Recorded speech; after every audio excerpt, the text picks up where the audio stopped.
Okay, so have you ever stopped to think that maybe all our attempts to help people might actually be making things worse?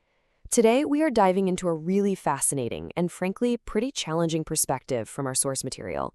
It's an idea that flips what we think we know about charity, wealth, and service completely on its head. And it all kicks off with a startling paradox. All right, let's just jump right in with a single stunning observation from our source. Since the post-war era, the population has, roughly doubled. But just look at the number of people who need welfare assistance. It has absolutely exploded. We're not talking a little bit here. We're talking tens, even hundreds of times more.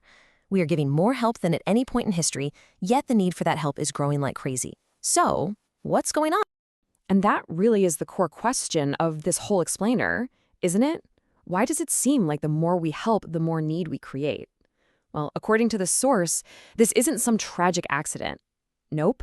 It is the direct result of a fundamental, deep misunderstanding of how our world and especially our economy actually functions now. To really get to the bottom of this, we first have to tackle one of our most basic beliefs: how to make money. The source argues that we essentially need to unlearn everything we think we know about becoming prosperous. I mean, this is what we're all taught from a young age, right? If you want to get ahead, you have to be ambitious, you got to chase profit, and you have to keep your eye on that financial prize. It's the engine of success. Or is it? Well, the source material argues for the exact opposite. And this quote on the slide, it just perfectly illustrates the new core rule. It's saying that in this day and age, greedily chasing money isn't just a bad idea. It's actually the fastest way to fail.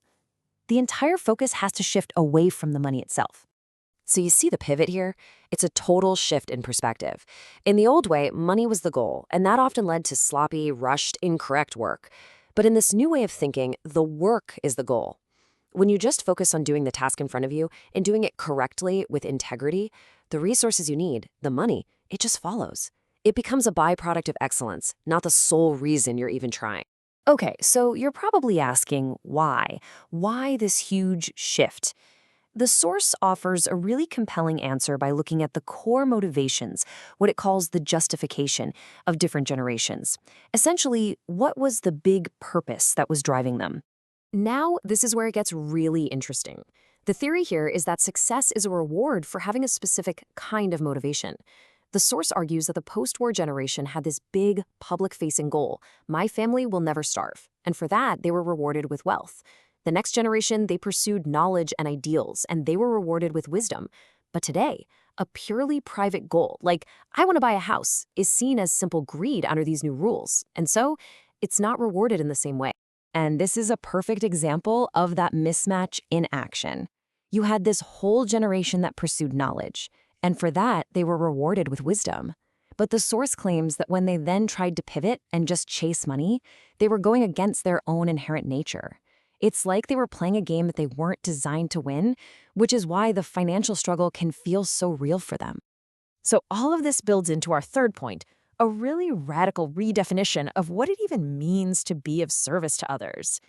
When we hear the word service, this is what we picture, right? Donating food, giving some supplies, direct hands-on charity. And we do it and think, okay, I've done my parts. And look, these are good things, but the source says this is a really shallow understanding that misses the entire point. And here's the pivot. Real service isn't about handing out fish. It's about redesigning the whole fishing industry. For people with knowledge and wisdom, the true calling isn't to put a Band-Aid on the problems of a broken system. It's to use their intellect to build a new system entirely, one where those problems just don't exist anymore. And this comes with a really stark warning. According to the source, if you're just doing this simple charity without working on that bigger, higher purpose of systemic change, it's not just ineffective, it can actually be self-destructive. It's a sign that you don't understand the rules of this new era, and you risk ending up in the exact position of the person you were trying to help. This brings us to the final and maybe the most mind-bending point of all. The source argues that the suffering we see in the world isn't just random. It's a message, and it's specifically for us. The source calls it the 30-70 rule. Think of it like a radar. When a certain type of hardship is less than 30% close to becoming your reality, you hear about it indirectly, on the news or something. As it gets closer, between 30 and 70%, you start hearing about it from people you actually know.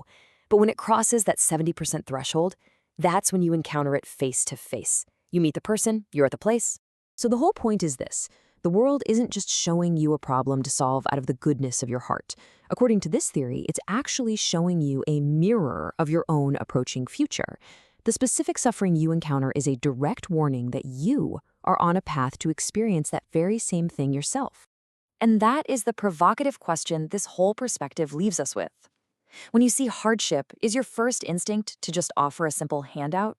Or should you stop and ask yourself, what is this trying to teach me about my own life, my own work, and the path that I'm currently on? Is this a call for simple service, or is it a profound warning to change your course?